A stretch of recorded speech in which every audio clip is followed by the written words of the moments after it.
Dear doctors, हम सबसे ज़्यादा कंफ्यूज तब होते हैं जब हमें एक बड़ा पैसा लमसम में रिसीव होता है या फिर बड़ा अमाउंट हमें बोनस के फॉर्म में रिसीव होता है।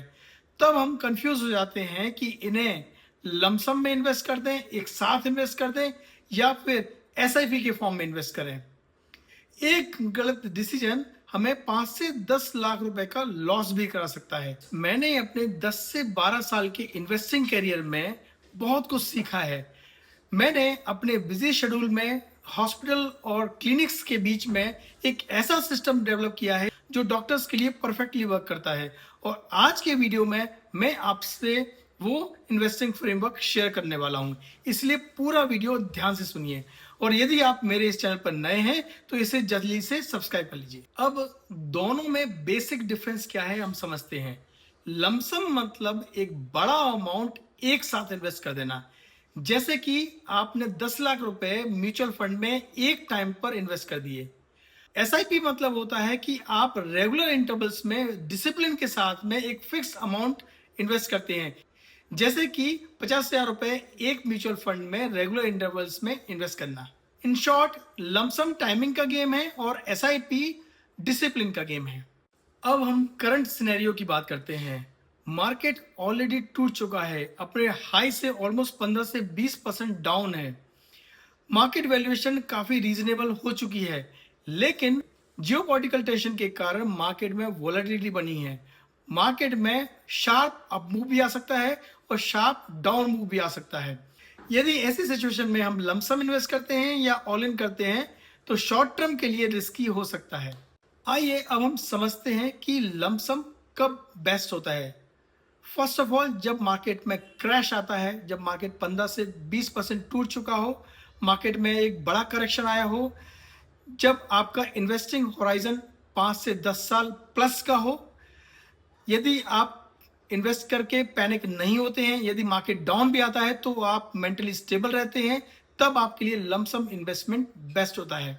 फॉर एग्जाम्पल, जिन्होंने कोविड क्रैश में इन्वेस्ट किया था, उन्होंने नेक्स्ट 2 to 3 ईयर्स में 2x से 3x का रिटर्न्स बनाया था। इन शॉर्ट, लमसम मतलब हाई रिस्क और हाई रिवार्ड, यदि आपकी टाइमिंग सही है तो। चलिए अब हम एक रियल केस स्टडी करते हैं। Doctor A 10 lakh rupees lump sum invest करते हैं, वहीं पर डॉक्टर बी 50,000 की एसआईपी से इन्वेस्टमेंट करते हैं। 10 ईयर्स के बाद में हम देखते हैं कि कौन ज्यादा वेल्थ क्रिएट करेगा। यदि मार्केट 15 से 20% डाउन हो जाता है तो डॉक्टर ए पैनिक हो जाते हैं, वहीं पर डॉक्टर बी ज्यादा यूनिट्स कलेक्ट करते हैं, वो भी कम कॉस्ट में। इस तरह से उनको रुपी कॉस्ट एवरेजिंग का बेनिफिट मिलता है। ऐसे में वोलेटाइल मार्केट में डॉक्टर बी ज्यादा वेल्थ क्रिएट करेंगे बजाय डॉक्टर ए। अब हम आते हैं एक डॉक्टर स्पेसिफिक इन्वेस्टमेंट फ्रेमवर्क पर, वो है हाइब्रिड स्ट्रेटजी। यहां पर आप लमसम और एसआईपी का कॉम्बिनेशन यूज करिए। आप इनिशियली 30 से 40% लमसम इन्वेस्ट कर दीजिए और रिमेनिंग 60 to 70% को आप एसआईपी के फॉर्म में इन्वेस्ट करिए। ऐसे में आप यदि मार्केट डाउन भी होता है तो आप ज्यादा यूनिट्स कम कॉस्ट पे खरीद पाएंगे। और यदि मार्केट करेक्शन आता है तो आप वहां पर भी 5% अमाउंट एडिशनली डिप्लॉय कर सकते हैं और साइड बाई साइड अपनी एसआईपी चालू रखिए। और ये स्ट्रेटजी मैंने पर्सनली भी यूज की हुई है। अब हम आते हैं कुछ ऐसी कॉमन मिस्टेक्स की जो डॉक्टर्स यूजुअली करते हैं।